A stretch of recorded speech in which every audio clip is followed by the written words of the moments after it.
So currently, the many NPP MPs are out here and they are right now very bold to say or lay exactly what caused the election defeat. Ken said something, said the elections, MPP elections on Mabako in 2024 elections, MPP for lost it in 2022. Which means the tipping point for Ghanaians now for complaining, it was that particular time and as Obie who's a name of my Diana and Kofobi say, son, if these particular MPP MPs, or man, sorry, I'm Monai and Bomoto and Yibia, it is going to cause them the 2024 election. And lo and behold, it caused them the 2024 elections. Now, and then we can say, one of the MPs who was bold enough to confront Akuffo on his choice for a year, the finance minister, Ofori, was and is a personal or a very stout MPP supporter. I a friend a dear different Dixon Adoma Kukisi. Now, or the same Babe Tuja party say, I gonna for be brave or more cast or musu. Let's blame the MPs. Let's blame the MPs. No, but the MPs did everything. Or say at the point in time, 90 MPs came together, signed a letter, and demanded Ken Ofori should resign. But bro, look to a president, and the president really ignored it. Now, you go see some Adoma Kukisi at the Tuja, but Adoma Kukisi kase. Time a president if Philly said obey BB and as obey take action.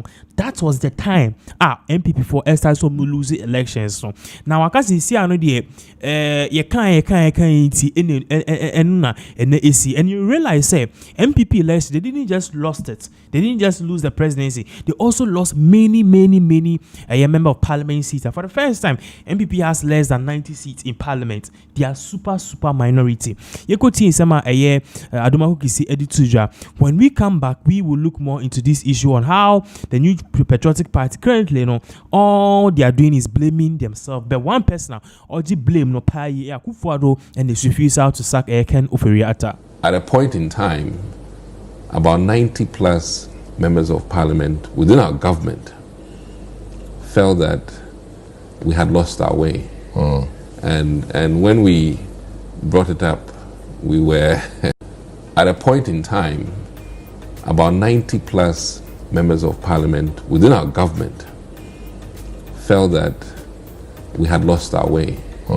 And when we brought it up, we were, taken to the, cleaners.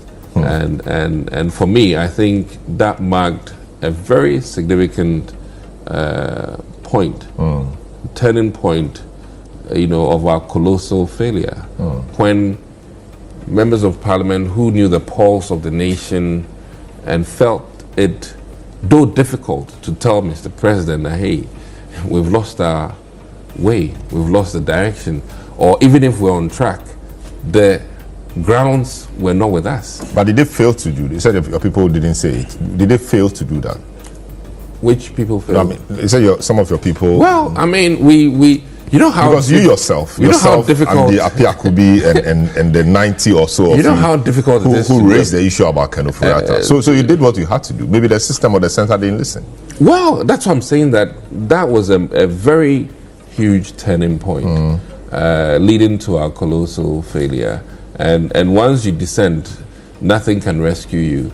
I mean, and I think that moving forward, as a from a corporate experience, it's important that we do a systems approach of the issues more so than the individual, because we need to ask ourselves, how come we centralized power so much that everything became more so what the executive thought, and I think that contributed largely to our injuries. Let me beg and say that my recommendation to the NDC is to return to decentralization, so that local governance will have a bit more, say. The principle of fairness, honesty, humility, and also focus on the transformation of our country and our communities. Look, so how much of this can we attribute? How much of this defeat can we attribute to the ticket?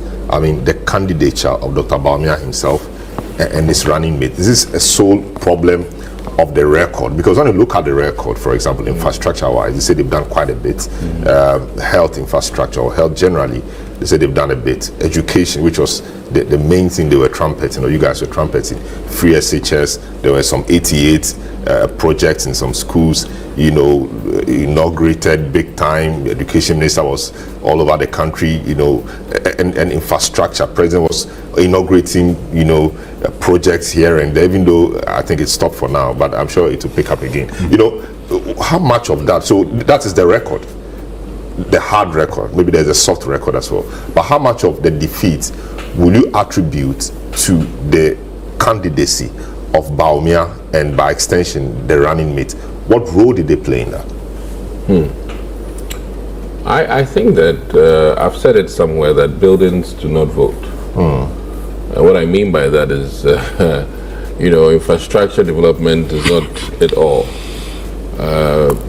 Grassroots or the ordinary Ghanaian was struggling, and we went too much into capital expenditure, more so than you know, bread and butter for the ordinary Ghanaians. The ticket may have also impacted us one way or the other, but I think that, like I said, we have a systemic issue that we need to look at, more so than individuals. And if we want to rebuild, we'll have to do a systems approach more so than what maybe NAPO did, or more so than what Dr. Bawumia did. I think that from an academic perspective, it's better we look at issues largely in terms of what did we do that, regardless of the drivers, would have made us win or made us lose. And then we can later look at percentage in terms of what the two individuals may or may have not contributed to the issues. I think that if I mean, Donald Trump is president again, even with, you know, very huge legal issues, which means that there are many drivers that drove the Americans to retain or to bring Donald Trump back. So we need to really look at why they didn't care about these infrastructural developments. But have they ever cared about this? Because in 2008, Kufuor did quite a bit, but they lost. In 2016, John Mahama was the infrastructure guy. You know, but like this. John Mahama lost, and yeah. So I think politics has a lot to do with perception, and regardless of what you do, if the people perceive otherwise, you need to work on that perception. And we failed to attend to the perception of the Ghanaians, in the sense that we were allowed on what we've done, and we felt that what we've done was enough. But the verdict given to us means that what we were prioritizing was not the priority of the voter. It baffles me, because I know politicians or political parties have their own internal polls. An NPP cannot tell me that they did not have their internal polls. What did the internal polls say to you? They drowned out the truthful ones. I mean, that's what I said. You drown it out to yourself, because you need to be truthful to yourself. If you are telling people otherwise, when you are talking to you yourself, and let me tell you need to tell yourself the truth. Yes, when they catch or confess, some of the people. I mean, listen. Let me take my hat off for Andy Apiakubi. I have to. Listen, sometimes when he spoke, I shivered because I was like, wow, this is so brazen for him to do that. But then he also paid the price. He suffered for it. Well, now he's a martyr. If you think about it, yes. If we're talking about people who put their everything down for the party, you know, as the likes of the Apiakubis, who were very independent and spoke truth to power.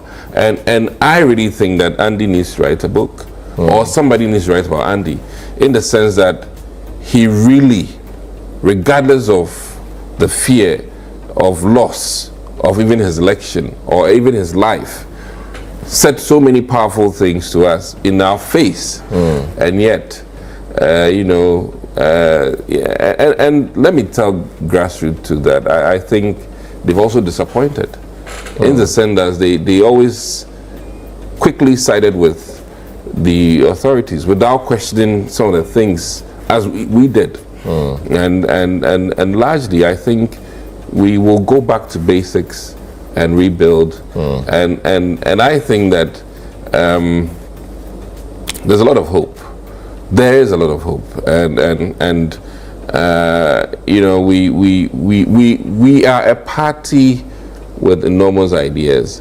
The NDC, even to date, I mean, I must admit that this election was not won based on NDC's campaign message, because it was more so, like I said, a vote of no confidence, more so than what people believe in the sense that the NDC may come and do. Because honestly, Suhini knows that we are in a very serious financial situation in this country, and even if incoming President Mahama wishes to do 110%, he might achieve 40%. That is the reality, and I don't want to, you know, I want people to be measured in their expectation of what, you know, the NDC can do for them. And I anticipate that, you know, some changes will happen. Like, you know, for instance, you know, I'm anticipating that not all the Agenda 111s will be completed by the end of the Mahama administration, because they will sit down and, like we also did, decide to maybe do 16 of them, and not all one. I mean, that will be their decision, but these are the things that I foresee, and it will be injurious to the country. But then it is what it is. That's politics. You know, they are also coming with their priorities, and they would have to meet Ghanaians in terms of the promises they made. You know, once you're removing e-levy, you have to maybe bring another tax handler to show up your revenues as government, and that is where I think the discussion in terms of the national discussion on our development, you know, comes into play, and people will be very truthful to Ghanaians that, listen, we can't grow this country if we don't pay for what we want, and that is a culture that both parties need to work on. Taxation, proper taxation, proper utilization of taxes, that is what drives development, and you can't eat your cake and have it back. So I think in the next foreseeable months, we'll be championing, you know, why people need to appreciate what taxes are for, and why the likes of Europe, UK, the NDC will love you for that. You know, no, I mean, listen, I've always been, you know, somebody who is a proponent of paying for what you want. You know, so if you want good roads, you need to pay for it. If you want water systems to work, you need to pay for it. I mean, rule number one in economics, there's no free lunch. Neither are there anything free. Somebody is paying for it somewhere. We had free water, eventually we are still paying for it. We had to pay for it. So I think that, you know, we need to come back to some Ghana first things. And that is what I am hoping. I've always championed Ghana first, and I think I'll champion it even further. But Suhini knows that, listen, in reality,